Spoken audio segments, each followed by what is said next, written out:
Bom, iniciando mais um Literatura Cast, nesta sexta-feira a gente vai tratar sobre literaturas diversas. E então a gente trouxe aqui os convidados que vão se apresentar. Oi, galera! Hello! Olá! Bom, o nome... falem seus nomes, por favor. A senhora não explicou direito, porque eu ia assim. Bom, primeira vez. Sim, é complicado, desculpa. Bom, eu nasci lá em Portugal e eu sempre tive uma curiosidade sobre como realmente eram os povos indígenas e como eles viviam. Porque não tem um certo preconceito lá. Então, como eu já era formada em História, eu decidi vir pra cá e estudar um pouco mais sobre realmente a vida deles. Bom, meu nome é Natália, eu sou psicóloga e analista de literatura latino-americana. Quando eu comecei a estudar psicologia, eu tinha muitas dúvidas acerca do porquê que as pessoas, em seus relatos literários, gostavam tanto de falar suas emoções e reflexões acerca do seu dia a dia, das suas frustrações diárias. Então eu comecei a estudar literatura latino-americana para entender um pouco mais a psicologia humana dentro das pessoas misturadas dentro dessa cultura.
Se eu puder começar, eu indico dois que...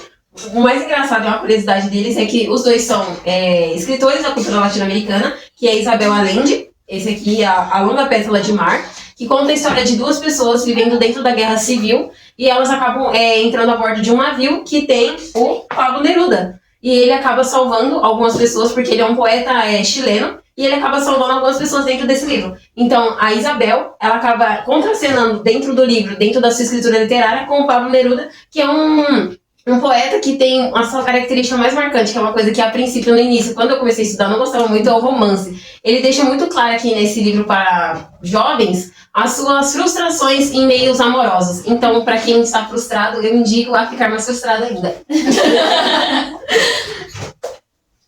Posso continuar? Então, o livro que eu indico em si é mais pro pessoal que eu trabalho em sala. É Aya, que conta também a história de uma adolescente na África em si, porque lá, como a literatura africana em si, ela cita muito sobre como é vista a mulher na África, sabe? A objetificação dela e tudo mais.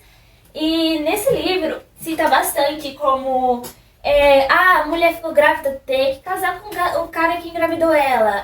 Se você no caso de uma certa idade, tem essa parte de você ser tida como inválida, talvez essa não seja a palavra certa, mas trata de uma forma muito mais simples, muito mais entendível, sem contar que tem partes do livro que cita também muito sobre a cultura em si, que utiliza muito os provérbios que eles dizem lá, e você aprende bastante sobre. Eu uso bastante com meus alunos para eles entenderem um pouco mais sobre a literatura brasileira, já que depois de 2003, mais ou menos, com base nos meus estudos, eu descobri que existe uma lei onde é obrigatório as escolas ensinarem a cultura afro-brasileira para os seus alunos, e eu adorei essa parte também, por isso também foi mais um impulso para mim me tornar uma professora. Nessa parte, quanto você disse das mulheres, eu já assisti alguns documentários que tem algumas tradições meio disso. Que uma delas seria, eu não sei em qual local exatamente era, no continente, mas que as mulheres, elas falam que se ela não tiver primeiro um filho homem, ela não é abençoada. Isso. E isso acaba puxando muito para dentro da literatura da América Latina, porque a literatura da América Latina, ela se iniciou com contextos históricos aplicados à escravidão. Então, quando você puxa lá do início no estudo, você vê meio que as características de como era tanto a vivência das mulheres, que eram meio que objetificadas dentro desse contexto, quanto a vivência dos homens, e como que cada um tinha que se habituar àquele meio da escravatura e também as matrizes culturais que eles tinham que aplicar saindo dos seus continentes para vir para cá. Então tudo isso acaba puxando a literatura a outra, e isso é muito engraçado, né, na literatura. Tanto que na literatura africana você vê bastante que ela é dividida em 3 tópicos, sabe? Que é o colonialismo, a pré-independência e a pós-independência. No colonialismo, eles citam bastante sobre a Europa em si, seu impacto na África. E na pré-independência cita muito sobre que os europeus ajudaram os africanos a terem um pouco mais da cultura de outros países. Já na pós-independência, que é quando a África tem a sua independência e não está mais tanto focada nos países de fora, na Europa, ela na começa a Ásia. se desenvolver mais, Ela né? começa a se desenvolver mais, fala sobre questões raciais, sobre como eles eram tratados e tudo mais. Isso acaba entrando no contexto dela, né? Que ela é europeia e veio pra cabeça da isso. Sim, mas o que eu acho interessante, voltando um pouco nos assuntos, é porque, como vocês falaram, a de vocês, elas têm muito um foco na figura masculina na sociedade. E a indígena, pelo menos alguns povos, eles não têm tanto essa visão. Os Yanomamis, por exemplo, o início da tribo deles, eles contam a história de que tudo começou com uma mulher. Que é por conta daquela mulher que eles têm todas as plantas sagradas e que eles realmente começaram a se desenvolver como povo.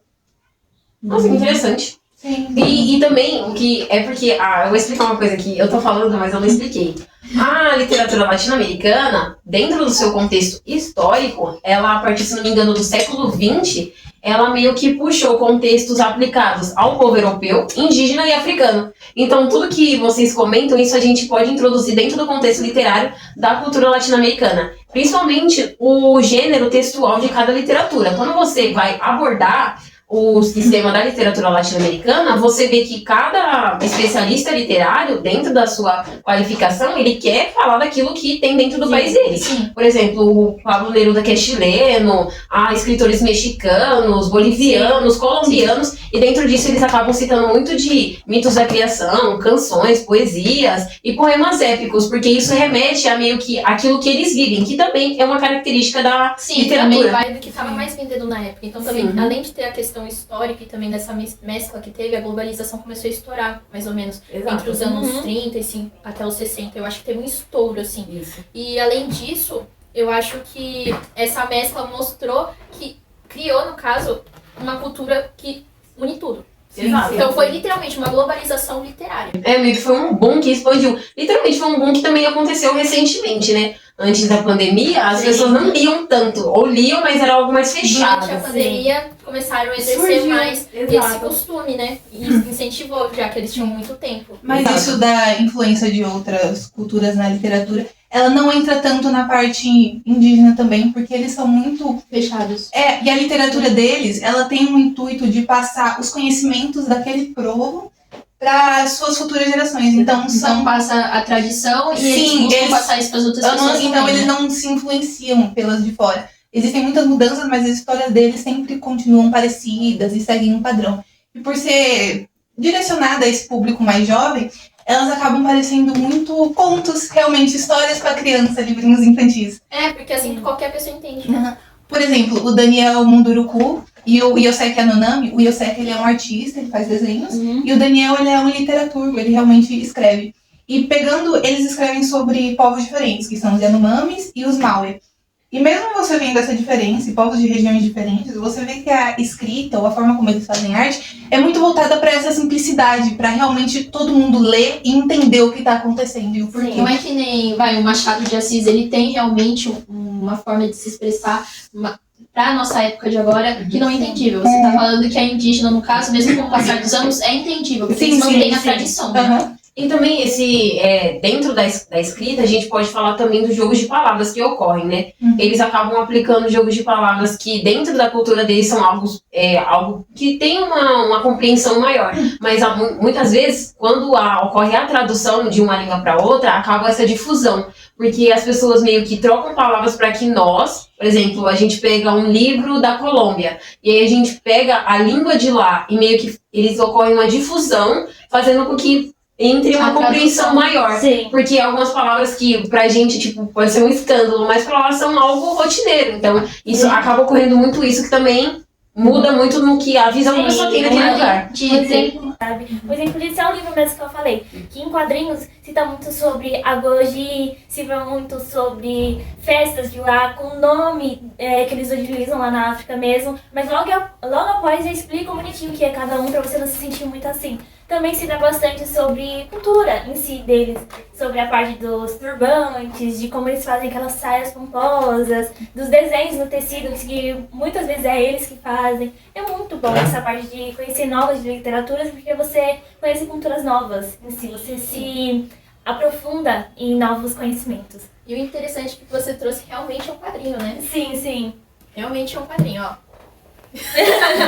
Já abre com um pãozinho aqui.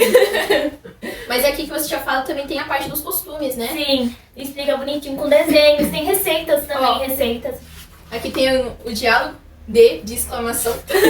De e que é tipo bar, o trem daqui, o ai do mineiro. Eles Sim, são palavras. só pra dar um sentido, mas... E o legal é que, como ela atua nessa parte mais... Pedagógica, né? Isso, na parte pedagógica, isso, tipo, abre o campo de visão das crianças também, né? Tipo, eu vou crescer como? Como que eu vou me instalar em tal região, em tal lugar, em tal cultura? Também mostra pra elas valorizarem a própria cultura. Exato. Né? assim, de onde elas vieram, não tem A tanto gente esse percebe preconceito. que muitas vezes com essa globalização vai se perdendo a cultura. Por exemplo, você vai falar com um adolescente e muitas vezes ele não conhece um livro nacional. Exato. Ele conhece só os Harry Potter. E eu não julgo, eles são meus valores.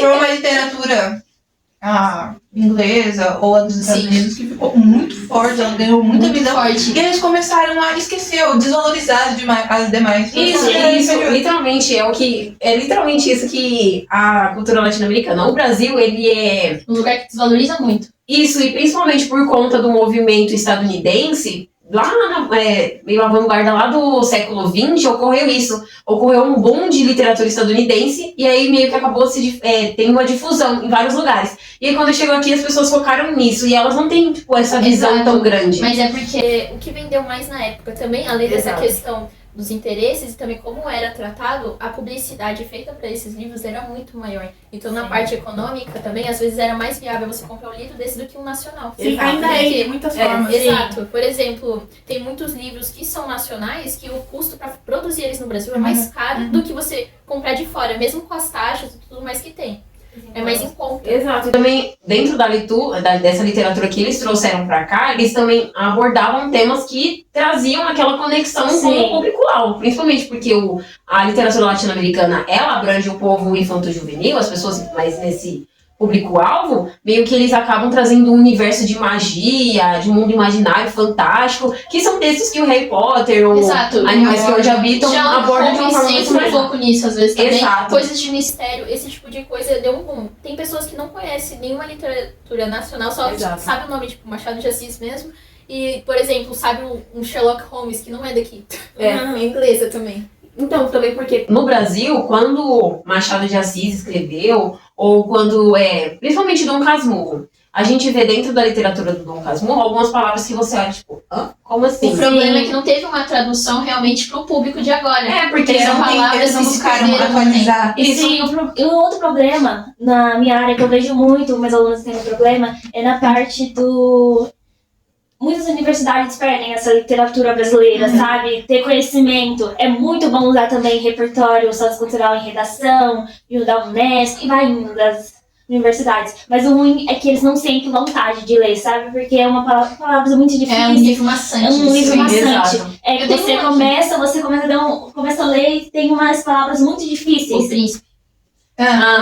Todo mundo já falou. Maçante. É um livro maçante de se ler. Mas E ainda é uma versão de bolsa essa daqui. Sim, mas tem bastante palavras, como pode dizer, mas tem bastante repertório, sabe? Sobre essa disputa territorial, como comandar, sabe? Essa parte pode ser bom para um aluno tanto na parte de trabalhar em equipe, no trabalho escolar, tanto na parte de comandar uma empresa, arranjar um estágio. Que são livros meio que de... São livros que Compreensão são estratégica. úteis e eles passam além do tempo, só que a leitura se torna maçante e não gera o interesse das pessoas. Exato. E também a economia daqui literária não tem o interesse de fazer com que esses livros voltem, porque não dá tanto lucro. Então, mas essa falta de divulgação, como a doutora mesmo falou, a gente acaba achando que a literatura, Latino-americana. latino-americana, ela é só esse tipo de livro. Mas não é, porque como ela falou, tem magia. Tem. Assim como os povos nativos daqui, Também- eles tratam muito a magia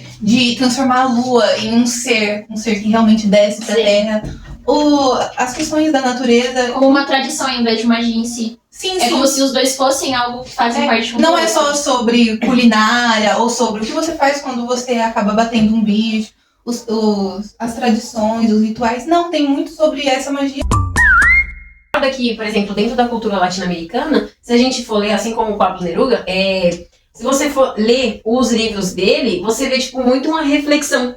Principalmente esse aqui, fala da reflexão acerca de amor para jovens. É, mais Então, emocional. Sim, e isso puxa muito da cultura latino-americana, Esse aqui porque também. alguns poemas dele, ele chega falando, que saudade de ver-te, que saudade de encontrar-te e de tocar-te. Então você vê que essa conexão, ela meio que vai puxando uma literatura para outra, para mostrar que, tipo, não há preconceito no meio literário e nem nos caminhos que esses ramos podem se tornar, sabe? Então quando você pega um livro, independente se seja cultura indígena, africana ou Muitos deles têm latino-americana, essa reflexão. exato, você vê aquela reflexão de acerca que todos são iguais, independente da cultura e das matrizes e das vertentes que elas Exato, podem trazer. nem ela disse, o livro dela explica sobre coisas que as pessoas normalmente têm certo preconceito. Sim. Querendo ou não, todos eles tentam Exato. te comover, de certa Eles tentam forma. explicar como funciona, e só disso já dá pra ter reflexão, porque eles não querem que as pessoas interpretem errado. Não, eles querem realmente explicar a própria cultura.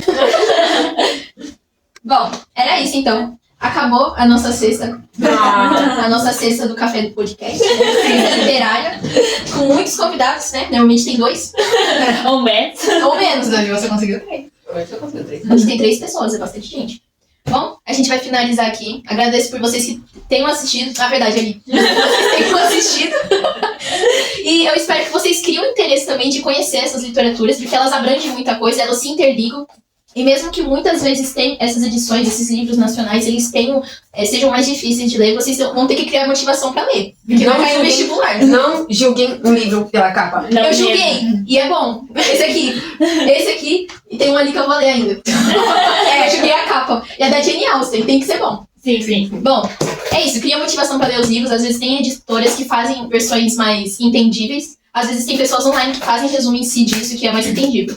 Então, muito obrigada por terem assistido. Beijo. Agradeço a participação de todas. Tchau.